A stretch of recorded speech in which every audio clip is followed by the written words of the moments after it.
മലയാള സിനിമയിലെ അമ്മ എന്ന സംഘടനയിലെ ചില വ്യക്തികൾക്കെതിരെ സംസാരിച്ചതുകൊണ്ട് ഒരുപാട് സിനിമകളിൽ നിന്നും പുറത്താക്കപ്പെട്ട മലയാളത്തിന്റെ സ്വന്തം ഐക്കോണിക് ആയിട്ടുള്ള ഒരു നടൻ. അതെ, ഇന്ന് നമ്മൾ സംസാരിക്കാൻ പോകുന്നത് മലയാളത്തിന്റെ സ്വന്തം തിലകനെ കുറിച്ചാണ്. ഈ അമ്മ സംഘടനയിലെ പ്രശ്നങ്ങളെ കുറിച്ചൊക്കെ നമുക്ക് അവസാനം സംസാരിക്കാം. ആദ്യം തന്നെ തിലകന്റെ സിനിമാ ജീവിതവുമായി ബന്ധപ്പെട്ട ചില കാര്യങ്ങളൊക്കെ നമുക്ക് ചർച്ച ചെയ്യാം.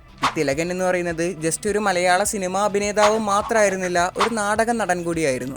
നിങ്ങൾ കേൾക്കണം, ഏകദേശം 10,000-ഓളം വേദികളിലായിട്ട്. ഈ 10,000-ഓളം എന്ന് പറയുന്നത് അത്ര ചെറിയൊരു നിസാര സംഖ്യ അല്ല. അത്രയധികം വേദികളിൽ അദ്ദേഹം വിവിധ തരം നാടകങ്ങളിൽ അഭിനയിച്ചിട്ടുണ്ട്. അത് മാത്രമല്ല 43ഓളം വരുന്ന നാടകങ്ങൾ സംവിധാനം ചെയ്തു. ഈ 10,000-ഓളം വരുന്ന നാടകങ്ങളെല്ലാം ചോദിക്കുമ്പം ചില ആൾക്കാർ പുച്ഛിക്കും. പക്ഷെ പുച്ഛിക്കേണ്ട ഒരു കാര്യമില്ല. ആ കാലഘട്ടത്തിൽ സിനിമകളെക്കാട്ടിയും കൂടുതൽ ആൾക്കാർ കണ്ടുകൊണ്ടിരുന്നത് ഈ പറയുന്ന നാടകങ്ങളാണെന്ന് വേണ്ടി പറയാം. തിലകന് ചെറുപ്പം മുതലേ തന്നെ അഭിനയം എന്ന കലയോട് വലിയ രീതിയിൽ താല്പര്യം ഉണ്ടായിരുന്നു. അതിന് ഒരു എക്സാമ്പിൾ എന്നുള്ള രീതിയിൽ ചെറുപ്പം മുതലേ പഠിപ്പും മതിയാക്കിയിട്ടാണ് തിലകൻ നാടകത്തിലേക്ക് ജോയിൻ ചെയ്തത്.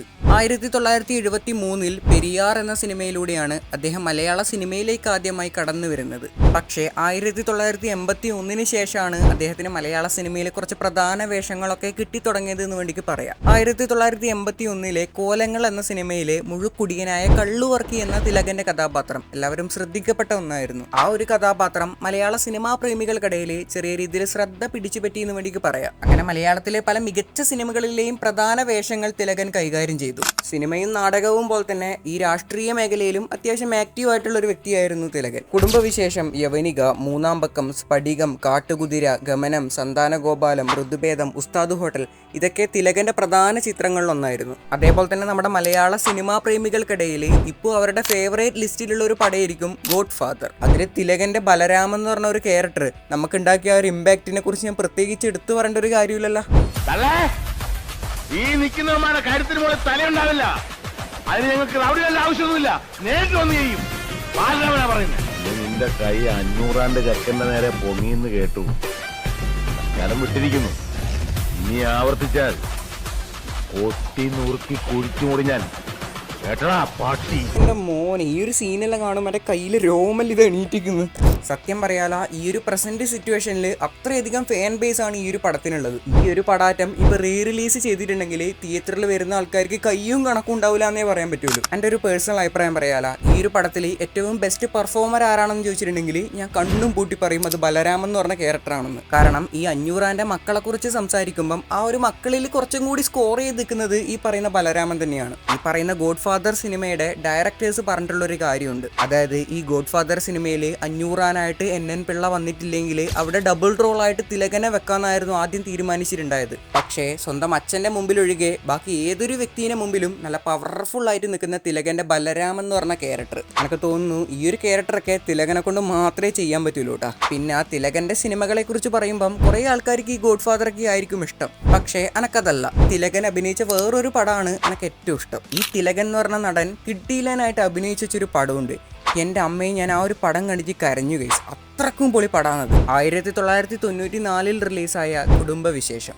ബ്രോ ഈ ഒരു പടം കാണാത്തവരാരെങ്കിലും ഉണ്ടെങ്കിൽ മസ്റ്റ് വാച്ച് എന്ന് വെച്ചിട്ടുണ്ടെങ്കിൽ മസ്റ്റ് വാച്ച്. ഈ ഒരു പടത്തിന്റെ ക്ലൈമാക്സ് സീനിലെ തിലകന്റെ അഭിനയം, എൻ്റെ പൊന്നു മക്കളെ, ഇയാൾ എന്ത് മനുഷ്യനാണ്. ഈ ഒരു പടത്തിന്റെ ക്ലൈമാക്സ് അതിനെക്കുറിച്ച് ഞാൻ എന്നാ പറയാ, കാരണം അത്രയ്ക്ക് ഇമോഷണൽ ആയിട്ടുള്ള ഒരു ഭാഗമാണ് അവിടെ കാണിക്കുന്നത്. ഒരു വിധത്തിൽ പറയുകയാണെങ്കിൽ തിലകൻ എന്ന നടന്റെ അഭിനയത്തിന്റെ വ്യാപ്തി ഞാൻ മനസ്സിലാക്കിയതില്ലേ ഈ ഒരു പടത്തിലൂടെയാണെന്ന് വേണ്ടിക്ക് പറയാം. ഏകദേശം ഈ ഒരു പടത്തിന്റെ അതേ ഒരു ശൈലിയിലുള്ളൊരു പടമാണ് ഗമനം. പക്ഷേ ഗമനം എന്ന് പറഞ്ഞ പടം ഞാൻ ഇതുവരെ കണ്ടിട്ടില്ല. കാണണമെന്ന് കുറെ ആഗ്രഹം ഉണ്ടായിനി, പക്ഷേ സമയവും സാഹചര്യവും ഒത്തുവരാത്തോണ്ട് ഇതുവരെ കണ്ടിട്ടില്ല. പിന്നെ ഞാൻ ഇതിനിടയ്ക്ക് എൻ്റെ ചാനലിൽ ഒരു പോൾ ഇട്ടിട്ടുണ്ടായിനി. അതിന്റെ താഴെ ചില കമന്റ്സ് ഒക്കെ ഞാൻ കണ്ടു. കാരണം തിലകന് കൂടുതലും ഒരേ ശൈലിയിലുള്ള ക്യാരക്ടേഴ്സേ ഉള്ളൂ, വ്യത്യസ്ത രീതിയിലുള്ള ക്യാരക്ടേഴ്സ് ആയിട്ട് തിലകൻ അഭിനയിക്കുന്നത് വളരെ കുറവാണെന്നാണ് കുറച്ച് ആൾക്കാർ പറയുന്നത്. ബ്രോ, നിങ്ങളോട് പറയാനുള്ള ഉത്തരം എന്ന് വെച്ചിട്ടുണ്ടെങ്കിൽ നിങ്ങൾ ആദ്യം ഈ കുടുംബവിശേഷം എന്ന് പറഞ്ഞ ഈ ഒരു സിനിമ ആദ്യം ഒന്ന് കാണണം. ആ ഒരു പടത്തിന്റെ ക്ലൈമാക്സ് സീനിലെ തിലകന്റെ അഭിനയത്തിനെ ഞാൻ ഏത് രീതിയിൽ എക്സ്പ്ലെയിൻ ചെയ്ത് പറയണമെന്ന് എനിക്ക് അറിയില്ല. ഇത് എൻ്റെ ഒരു റിക്വസ്റ്റ് എന്നുള്ള രീതിയിൽ കേൾക്കുക. കാരണം ആ ഒരു പടം എന്തായാലും കാണണം ഗൈസ്.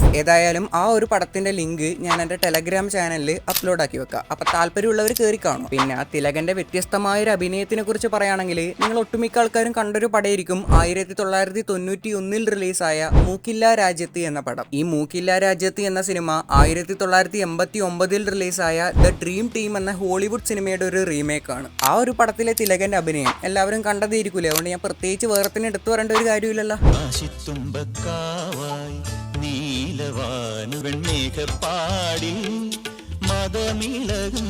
തിലകൻ മാത്രല്ല അതിലെ എല്ലാ ക്യാരക്ടേഴ്സും ഒന്നിനൊന്നും മെച്ചം തന്നെ വേണ്ടിക്ക് പറയാം. പക്ഷേ ഞാൻ പറയാൻ വന്നത് അതല്ല. ഉദാഹരണത്തിന് പൊതുവെ ഈ മലയാള സിനിമയിൽ ചില പവർഫുൾ ആയിട്ടുള്ള ചില വില്ലൻ ക്യാരക്ടേഴ്സ് ഒക്കെ ആയിട്ട് വരുന്ന ചില നടന്മാര്, ഇതേ പവർഫുൾ ആയിട്ടുള്ള നടന്മാര് ചില സിനിമകളിലേക്ക് വരുമ്പം നമ്മുടെ നായകന്മാരുടെ കൂടെ നിൽക്കുന്ന ആളായിട്ടായിരിക്കും കാണുക. അങ്ങനെയുള്ള ഒരു സിറ്റുവേഷനിൽ നമുക്ക് വേറെ തന്നെ ഒരു ആശ്വാസവും സന്തോഷവും ആയിരിക്കൂലേ. അതേപോലെ തന്നെയാണ് ഈ മൂക്കില്ല രാജ്യത്ത് എന്ന സിനിമയിൽ തിലകന്റെ ക്യാരക്ടർ. പൊതുവെ മറ്റ് സിനിമകളിലൊക്കെ അത്യാവശ്യം സീരിയസ് ക്യാരക്ടറായിട്ട് വരുന്ന ഒരാളായിരിക്കും തിലകൻ. അങ്ങനെയുള്ള ഒരു ടൈമിൽ ഇത്തരത്തിലുള്ള ഒരു ബുദ്ധിയില്ലാത്തൊരു കോമഡി ക്യാരക്ടറായിട്ട് വരുമ്പം അത് കാണുന്ന ഓഡിയൻസിന് ആ ഒരു ക്യാരക്ടറിനോട് പ്രത്യേകിച്ച് ഒരു ഇഷ്ടം തോന്നൂലേ. അതേപോലെ തിലകന്റെ എടുത്തു പറയേണ്ട വേറൊരു പടമാണ് 1994 റിലീസായ വെണ്ടർ ഡാനിയൽ സ്റ്റേറ്റ് ലൈസൻസി എന്ന പടം. ഒരു ഭയങ്കരமான കൊടൂര വില്ലൻ ക്യാരക്ടറായിട്ടാണ് തിലകൻ ആ ഒരു സിനിമയിൽ വരുന്നത്. തിലകന്റെ വില്ലൻ കഥാപാത്രങ്ങളിൽ ഏറ്റവും ക്രൂരനായ ഒരു വില്ലൻ എന്നൊക്കെ പറയാൻ പറ്റുന്ന ഒരു സിനിമയാണിത്. ആ ഒരു സിനിമ കാണുന്ന ടൈമിൽ ഓഡിയൻസിന്റെ കയ്യിലാരും തിലകനെ കിട്ടിയിട്ടുണ്ടെങ്കിൽ ആ ഒരു ടൈമിൽ തല്ലിക്കൊല്ലും, അത്രക്കും കൊടൂര വില്ലനാണ്. പക്ഷേ അതേപോലെ നാടോടിക്കാറ്റ് എന്ന സിനിമയിലേക്ക് നോക്കുമ്പം തിലകൻ ഒരു സീരിയസ് വില്ലനാണ്. പക്ഷെ നമ്മൾ പ്രേക്ഷകർക്ക് നോക്കുമ്പം ഒരു കോമഡി വില്ലനായിട്ടായിരിക്കും തോന്നുന്നു. അതിലെ വ്യത്യസ്തത നിങ്ങൾ ആലോചിക്കണം. രണ്ട് സിനിമകളിലെയും തിലകന്റെ സ്വഭാവം ഏകദേശം സെയിം ആണ്. പക്ഷേ നമ്മളെ പ്രേക്ഷകരുടെ മനസ്സിൽ ഒരു കോമഡി, ഒരു സീരിയസ് എന്നുള്ള രീതിയിൽ രണ്ട് വ്യത്യാസം ഉണ്ടാക്കിയെടുക്കാൻ വേണ്ടിയിട്ട് തിലകനെ സാധിച്ചു എന്നുള്ളതാണ് സത്യം. അതേപോലെ തിലകൻ ഡബിൾ റോളിൽ അഭിനയിച്ച ഒരു പടമാണ് 1992 റിലീസായ മുഖമുദ്ര. അതിലൊരു തിലകൻ കള്ളൻ, മറ്റൊരു തിലകനാണെങ്കിൽ പോലീസ്. ഈ രണ്ട് ക്യാരക്ടേഴ്സും വളരെ നന്നായിട്ടാണ് തിലകൻ അവതരിപ്പിച്ചു വെച്ചിട്ടുള്ളത്. അതേപോലെ തന്നെ മോഹൻലാലിന്റെ കിരീടം എന്ന സിനിമയിലെ തിലകന്റെ ക്യാരക്ടർ ഒരു ആദർശധീരനായിട്ടുള്ള പോലീസുകാരനായിട്ടാണ് തിലകൻ ആ ഒരു പടത്തിൽ വരുന്നത്. തന്റെ മകനെ നല്ലൊരു പോലീസുകാരനായിട്ട് കാണാൻ ആഗ്രഹിക്കുന്ന ഒരു അച്ഛന്റെ കഥ. പക്ഷേ സിനിമയുടെ രണ്ടാം ഭാഗമായ ചെങ്കോലിലേക്ക് വരുമ്പോൾ തന്റെ ആദർശങ്ങളെല്ലാം നശിച്ച് വെറും നിസ്സഹായനായ ഒരു വ്യക്തിയായിട്ടാണ് തിലകൻ അഭിനയിക്കുന്നത്. എല്ലാം നശിച്ച് അവസാനം സ്വന്തം മകളെ പോലും വിൽക്കേണ്ടി വരുന്ന ഒരു അച്ഛന്റെ അവസ്ഥ. എന്ത് കിടിലനായിട്ടാണ് തിലകൻ അതിൽ അഭിനയിച്ചിട്ടുള്ളത്. കിരീടം എന്ന സിനിമയെ കുറിച്ച് പറയുമ്പോൾ മോഹൻലാൽ എന്ന നടനെ മാത്രം നമ്മൾ അഭിനന്ദിച്ചാൽ പോരാ. ആ ഒരു സിനിമയിലെ തിലകന്റെ അഭിനയത്തിന് മോഹൻലാലിനൊപ്പം അല്ലെങ്കിൽ മോഹൻലാലിനേക്കാൾ ഒരു പടി മുകളിൽ എന്ന് വേണ്ടിക്ക് പറയാം.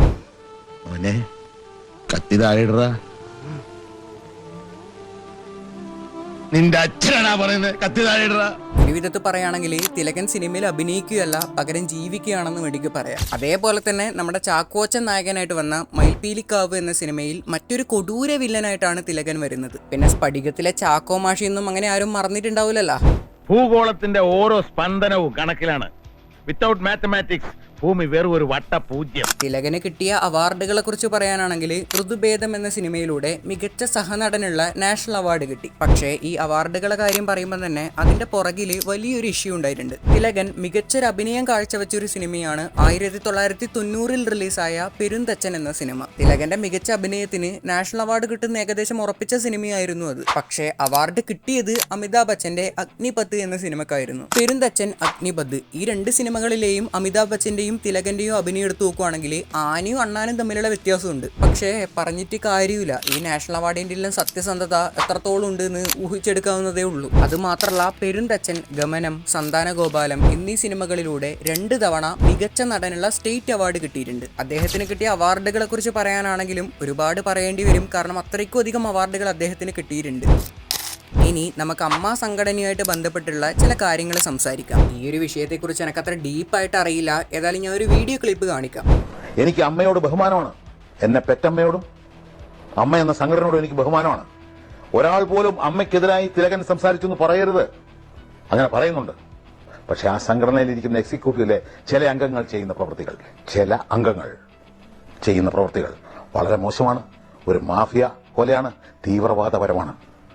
ഒരു തൊഴിലാളിയുടെ തൊഴിലെ നിഷേധിക്കലാണോ, ഉപരോധിക്കലാണോ ഒരു സംഘടനയുടെ കർമ്മം? എന്റെ കൂടെ അഭിനയിച്ചിട്ടുള്ള മാള അരവിന്ദൻ, ക്യാപ്റ്റൻ രാജു, ഇങ്ങനെയുള്ള പലരുണ്ട്. അവരെ എല്ലാം നിരോധിച്ചിരിക്കുകയാണ്. അവരെ ഒന്നും ഇനി മലയാള ചിത്രത്തിൽ അഭിനയിപ്പിക്കരുതെന്ന് നമ്മളുടെ ഇപ്പോഴുള്ള സൂപ്പർ സ്റ്റാറിൽ ഒരാൾ പറഞ്ഞു. മലയാള സിനിമയിൽ നിന്ന് ആത്മഹത്യ ചെയ്യാൻ ഞാൻ തീരുമാനിച്ചിരിക്കുകയാണ്. ഇതിനെക്കുറിച്ച് ഒരുപാട് കാര്യങ്ങൾ പറയാനുണ്ട്, പക്ഷെ ഞാൻ കുറെ കാര്യങ്ങളൊന്നും സംസാരിക്കാൻ ആഗ്രഹിക്കുന്നില്ല. ക്രിസ്ത്യൻ ബ്രദേഴ്സ് എന്ന സിനിമയിൽ ഒരു സുപ്രധാന റോളിൽ തിലകൻ വരേണ്ടതായിരുന്നു. പക്ഷേ ആ ഒരു സംഘടനയുടെ പുറകെ കളിക്കുന്ന കുറെ ആളുകൾ അതിനെ തടഞ്ഞു. ചുരുക്കി പറയുകയാണെങ്കിൽ പിന്നീട് അങ്ങോട്ടുള്ള മലയാള സിനിമകളിൽ തിലകൻ എന്ന നടനെ വിലക്കി എന്ന് വേണ്ടിക്ക് പറയാം. പക്ഷേ പൃഥ്വിരാജ് നായകനായിട്ട് വന്ന വെള്ളി നക്ഷത്രം എന്ന സിനിമയിൽ വിനയൻ എന്ന ഡയറക്ടർ അത്യാവശ്യം നല്ലൊരു വേഷം തന്നെ ആ ഒരു പടത്തിൽ തിലകന് കൊടുത്തു. അതിനുശേഷം വിനയൻ എന്ന ഡയറക്ടറെയും മലയാള സിനിമയിൽ നിന്നും വിലക്കി. ഞാൻ വിനയൻ എന്ന് പറഞ്ഞ സംവിധായകന്റെ പടത്തിൽ അഭിനയിച്ചതാണ് അവർ പറയുന്ന കുറ്റം. ഈ വിനയൻ ഡയറക്ട് ചെയ്ത ആകാശഗംഗ 2 എന്ന സിനിമ കണ്ടിട്ട് കളിയാക്കുന്നവരും കുറ്റം പറയുന്നവരും ഒരുപാടുണ്ട്. നല്ലൊരു കാസ്റ്റോ ക്രൂവോ കാര്യങ്ങളോ ഒന്നും കിട്ടാത്ത സ്ഥിതിക്ക് ആ ഒരു സംവിധായകൻ പിന്നെ എന്ത് ചെയ്യാനാണ്? ഗൈസ്, നിങ്ങൾ തന്നെ ഒന്ന് ചിന്തിച്ചു നോക്ക്. ഈ അത്ഭുത ദ്വീപ്, അതിശയൻ അങ്ങനത്തെ വെറൈറ്റി ടൈപ്പ് കൺസെപ്റ്റുള്ള സിനിമകളാണ് വിനയൻ മുമ്പ് ഡയറക്ട് ചെയ്തിട്ടുള്ളത്.